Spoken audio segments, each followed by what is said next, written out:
हम भारतीय किस बात का गर्व करें ये देखकर कि ये देखें कि हमारे देश के युवा जो अपनी बेरोजगारी को मिटाने के लिए अमेरिका जैसे बड़े देशों में जाते हैं और फिर वहाँ जब वो इंटर नहीं कर पाते हैं तो वो पकड़ा जाते हैं और फिर अमेरिकी गवर्नमेंट, अमेरिका की सरकार उन्हें इस तरह डिपार्ट करती है इंडिया में।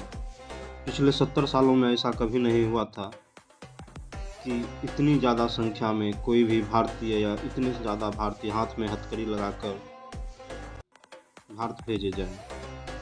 क्या यही मोदी और ट्रंप की दोस्ती है? क्या यही हिंदुस्तान और अमेरिका का संबंध है, भारत और अमेरिका का संबंध है? इतना कच्चा देश में यदि समय के साथ बेरोजगारी नहीं दूर की गई तो देश का युवा अन्य देशों से भी इसी तरह इंडिया डिपार्ट कर दिया जाए।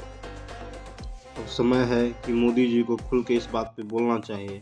आखिर अमेरिका में तीसरे नंबर पे रहने वाले नागरिक जो हैं सबसे ज़्यादा इंडियन हैं, लेकिन अगर इंडियन को इस तरह से वापस भेजा जाएगा जो गलत तरीके से कभी अमेरिका गए थे या कनाडा के रास्ते अमेरिका घुसने की कोशिश की थी, तो देश में करोड़ों लोगों को वापस भेजा जाएगा अमेरिका से। और वहाँ अमेरिकी गवर्नमेंट ट्रंप ने जो अन्य देशों के लोग हैं उनका भी वीज़ा बंद कर दिया है।